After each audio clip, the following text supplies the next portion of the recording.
Hello everyone, my name is Michael and I want to welcome you to Sovereign Gaming in Life Sims, the YouTube channel where I build worlds, lots, and share my thoughts on video games that I enjoy in the life simulation gaming space. And today we are indeed back in my SimCity world here, my custom Sims 3 world, and today is yet another editing episode here, and I've got to kind of try to make the intro here a little quicker, so I'm just trying to cut to the chase just a little bit here. And if you didn't already recognize this lot that we're in right now, it is actually the Crumplebottom tea house lot build that I did a few weeks back. And so in today's episode, what I am going to be looking at doing is I'm just going to be looking at editing the lots for the downtown neighborhood of my custom Sims 3 world, starting with the Crumplebottom tea house. And I'll explain the changes that I was really looking to make to the Crumplebottom tea house when I had finished the lot, and I mentioned it in the episode itself, so feel free to check out the full lot build for that if you haven't already. But the issue that I had when I left that lot is that I felt that this one particular spot for outdoor weddings was looking a little sparse, like it didn't look nice enough to me, in my opinion. And so what I really wanted to do was I wanted to add some additional flowers for the spring, summer, and fall seasons, since this is a seasonal lot. And I'm still keeping it blank for winter because, in my opinion, it just doesn't make sense to have the wedding venue in this particular location in winter, but that's a whole other thing. But the biggest change again for this lot, and something that was bothering me since I really left the Crumplebottom tea house build, was just that it wasn't decorated enough. It didn't feel like it was worthy of a wedding venue or a place to host a wedding. So I added in some flowers, I added in some additional pillars there. I really like how it turned out. And I also added in some additional functions as well, adding in that additional banquet table and also like a blank table as well, so that you can set your own wedding cakes and all that. So I added in those functions into this particular wedding space for spring, summer, and fall, because I know how Sims behave to be quite honest with you guys, and I know that it would be a pain in the ass, to be quite frank, to get them to try and like get back into the actual pavilion building itself to really enjoy the rest of the party. So I added in the additional wedding venue things, such as that banquet table I mentioned earlier, and also some additional seating and a table as well, so that they don't have to go too far to eat the food and whatnot. And same with the stereo, it ended up in there as well, because we all know that your Sims guests kind of have like a mind of their own. So I didn't want to set the players up in a bad way there. So yeah, that was really the quick edit that I had to do with the Crumplebottom tea house. But let's continue carrying on with the editing episode. One of the other downtown lots that I needed to actually edit was the Champagne's exclusive lounge that I built. I guess this would have been one of the later downtown speed build episodes that I did. And the biggest changes that I really needed to make with Champagne's was really the wallpaper that I had used in the restaurant and the Champagne level, and so I decided to just kind of simplify it, and I decided to make it actually all white, and I changed it to a completely different paneling as well. And the reason why I wanted to simplify it is because I know how this lot looks when it becomes evening, and seeing as how the hours for exclusive lounges is really like from 2 p.m. until, if I remember correctly, 2 a.m. There's really only that 12-hour window that Sims are actually accessing the lot, and most of it is done in the evening time. And with the way that the lighting works in The Sims 3, and with the way that I had set it up with Champagne's, I just wanted to let the lighting kind of do the heavy lifting for me in this case. So I just made the walls like a blank white, because the yellow was just really not doing it for me at this point.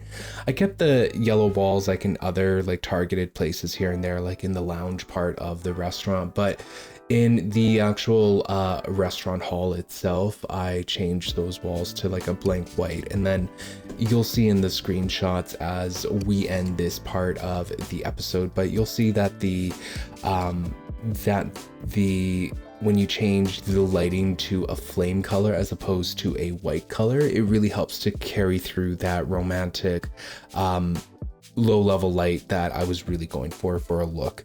And with the other furniture being colored the way that it is, it still kind of carries with all of the color schemes that I was going for. I hope I explained that right, and I hope I didn't overtalk that. The other major change that I wanted to make with the Champagne's Lounge is that I also wanted to extend the cafe on the ground level a little more, and I wanted to extend it into the alleyway just a little bit, just to really give a sense that the alleyway on this side of the build is really the activated part.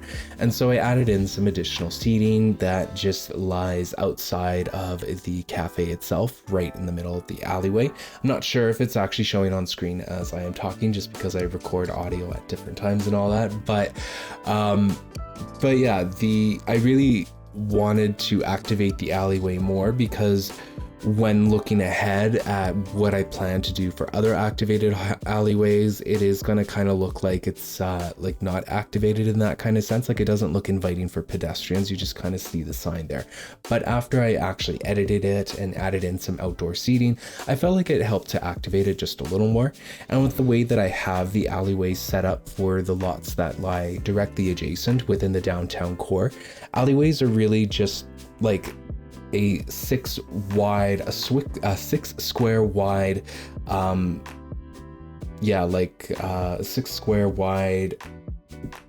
asphalt tile that I use.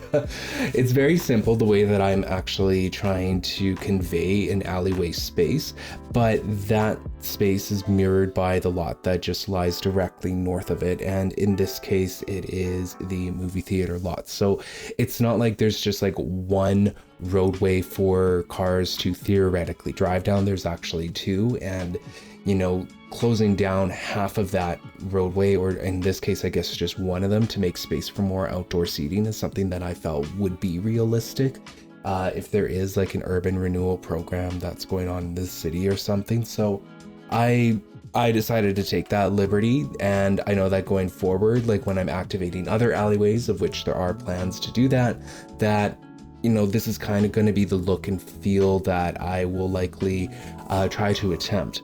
And in this case, having those hanging jar lights was one of the best ways for me to like really help to convey that this is an activated alleyway space. And I also had those heater lamps there as well, which actually function like lights. So I had to adjust some things here and there with the coloring of the lights and whatnot, but I felt like the outdoor seating really helped to bring the area together. All in all, like, we're really only looking at editing 3 different lots during this episode. So this episode is going to be much shorter than a lot of my other episodes. And when we were doing the spot building, like just before I had released the SimCity world, of which like the download link is in the description box, by the way, but before I had done that, I was doing a bunch of speed builds to try and at least offer players a functional city that they can choose to download the lots or not. And a lot of those lots really a lot of them were based in the downtown neighborhood. So unfortunately in a way, like it just means that this episode won't particularly be longer, because I had done like an editing episode right before that for all of the spot building that I was doing, and a lot of those lots were really a part of the downtown core. Like I did the hospital, what other lots did we have? We had the movie theater lot that I already edited and all that in that editing episode. So there's no point in me revisiting those lots just to do double the work. And I actually did do some editing of those older lots off camera. It's very hard to spot, but everything will be uploaded in the Sims File Share folders by the time you guys are watching this episode, and that includes like just some really minor changes that I made to like the science building and to the business building lots. Really tiny changes. I just like darkened up the cement ground on there because the platform levels were just too bright of a white. But anyways, all all those lots have been updated as I needed to for this neighborhood, and they have been re-uploaded, so they are accessible for you guys at this time. So yeah, just check out the download link in the description box if you'd like to download all of those lots and all the lots that you see here, because that downtown neighborhood has been uploaded at this time. By now we've probably moved into some of the penthouse edits, so I'll just kind of explain the vision there, because this is really the only other lot that I felt needed editing.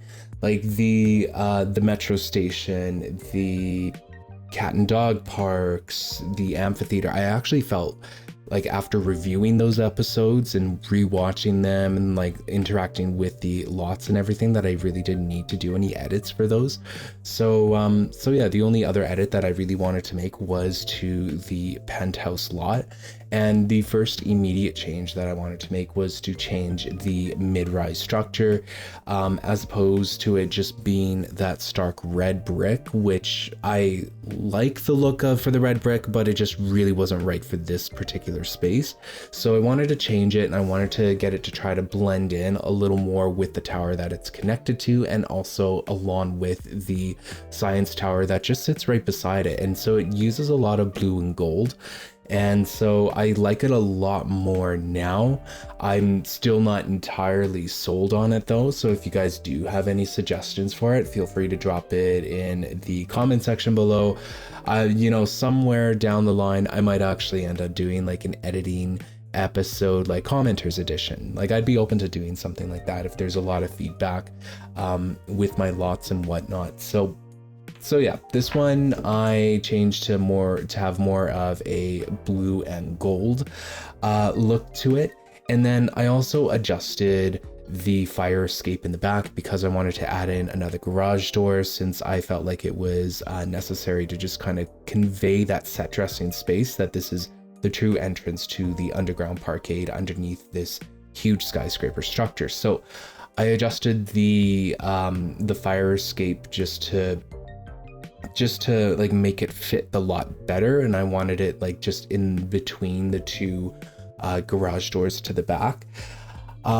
I feel like when it comes to fire escapes, there's I feel like there would be a building code out there on how to actually construct fire escapes and such, but because this is The Sims 3 and because I get to take some creative liberties here, I decided not to take my own creative liberty, and just kind of moved on and created my own little fire escape just as it suited the space. And so I added in some additional ladders here and there just to actually give like some sort of an entrance to the fire escape.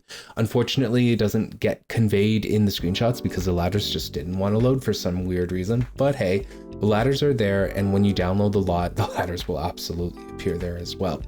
So yeah, I just wanted to do some little back alley editing for that. I wanted to change that mid-rise structure completely, of which I like a lot more now, although it does kind of blend in with the rest of the skyline, maybe just a little too much, but I still like it a lot more than the red brick. Again, feel free to drop a suggestion if you feel inclined to do so.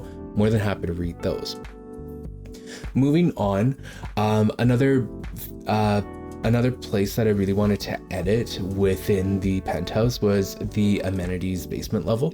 Like when it came to the hammam inspired spa, I needed to add in those ceiling tiles because that was actually something that was bugging me. Again, I'm not huge on actually doing ceiling designs. I don't feel like it's an angle that a lot of Sims players kind of come across, not unless they're like trying to tell stories and whatnot. And it's also very difficult to try and actually design and all that, just with the way that the Sims 3 game mechanics work. This might be more of a user error though, because I feel like there are players out there that make their ceilings sing for all I know, but I feel like there are players out there much better at this than me. So yeah, if there's something that I'm just doing wrong, feel free to leave a comment below. I don't mind getting better at what I do, I suppose. And yeah, for the rest of the hammam inspired build, I adjusted the ceilings just to make it match so that it looks like it's a completely marble room. And then I also adjusted the fountains as well. As much as I love those arch fountains, I just felt like it was overwhelming the space, and it wasn't conveying clean lines that I really wanted to see within the pool area. So I changed those out to still have that, to still have fountains in there, because I feel like fountains in pools is very luxurious feeling, and I love the sound of rushing water personally. So for me, that's very calming, and so I really wanted to make sure that that was still in the pool house there. It's just formulated a little differently. It just takes on a different form is really what I would mean to say. But yeah, really love how it all turned out with those small edits that I added in.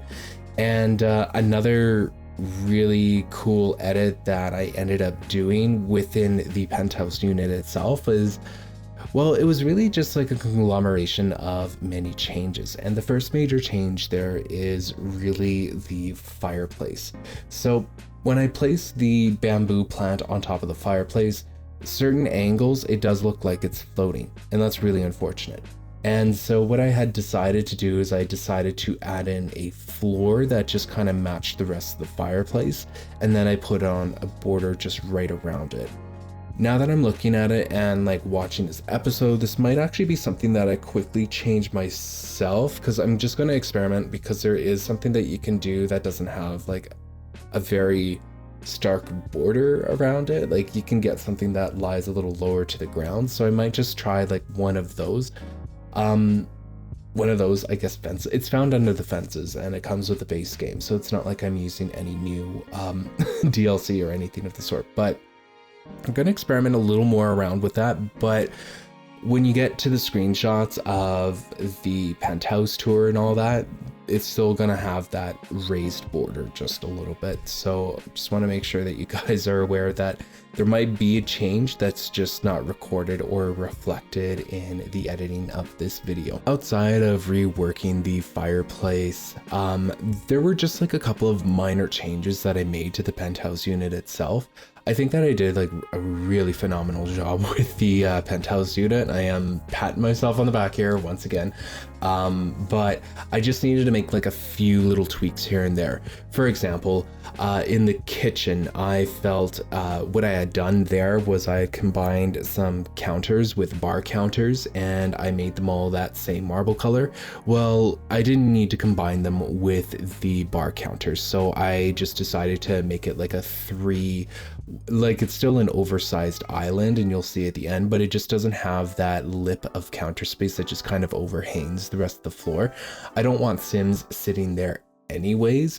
Like that would be an island table, that would be like an island counter space that you would be playing your beer pong on, for example. So like there's no seating arrangements there, and I wanted Sims to just like take their meals to the actual dining room that I had set out. So yeah, the island counter space itself just looks a lot cleaner with it just being counters as opposed to having an island space on there. Back when I did the Crumplebottom mansion build, I did keep the, I did combine like a countertop with an island top, and reason why is because I did want Sims to actually eat there as part of a breakfast nook, whereas here I actually just wanted to encourage Sims to take their meals to the dining room. The other major change, well not major, but the other minor change that I made to the unit was I added in this carpet. I used the yellows that we have been using throughout the entire space, and I felt like it helps to kind of bring things together, kind of ground things a little bit, and sort of I feel like the rug that I made just kind of helps to explain what the color palette is. Because yeah, there's one yellow that looks more like a darker gold. There's another yellow that just kind of looks a little brighter, and it's found throughout the house. And there's nothing that really brought those two shades of yellow together. And so the carpet that I put in there actually did bring them together in a way that I felt helps to make sense and helps to explain the space a little bit. The other change that I added in, and something that I almost forgot to do, was I added in a stereo, and there was this painting that I placed on the wall of the lady kind of sitting, the pinup lady sitting down. It was yellow, it looks nice, but it didn't look nice for that spot.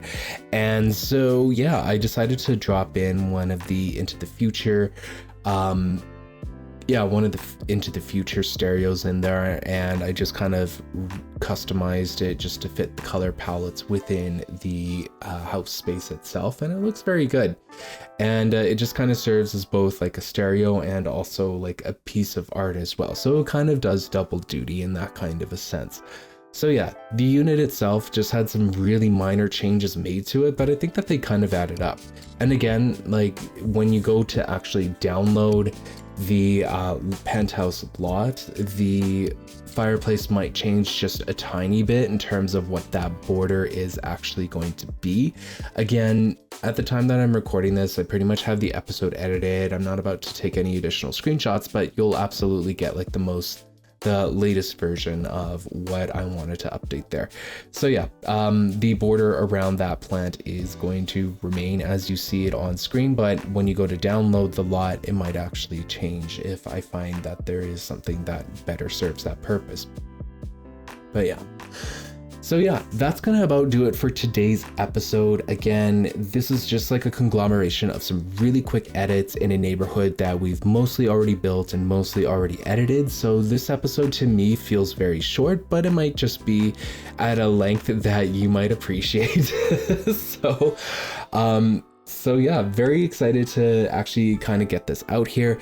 And yeah, now that we are actually finished the downtown neighborhood, all of those downtown lots are up for download at the time that you're seeing this episode. So feel free to check out the Sims File Share website for my folder, for the downtown folder for all of the lots there.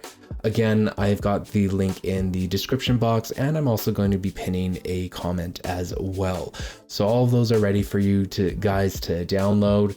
And yeah, we are ready to move on at this point to other neighborhoods and to other speed builds. And I'm very excited for those because right now we got a cluster of towers, and we need to help those towers make a little more sense here. So I'm very excited to like be doing some of these urban builds. Some of these builds that I have coming up are builds that I have been absolutely dying to do. So yeah, I'm very excited to get started on those builds myself. But yeah, if the tours aren't already playing, feel free to stick around for those last minute tours here of the Penthouse and also of the downtown neighborhood. I've got some pretty cool shots that I have in there. And again, if you have any suggestions or edits that you would like to see, feel free to drop that suggestion in the comment section. I read all of my comments and all that, and I am very excited to actually have people even watch my videos. Anyways, that'll about do it for today's episode, and if you enjoyed this episode, you've been enjoying this series, then feel free to like this video and consider subscribing if you haven't already. Thank you again for watching, and I hope you have yourself a wonderful day.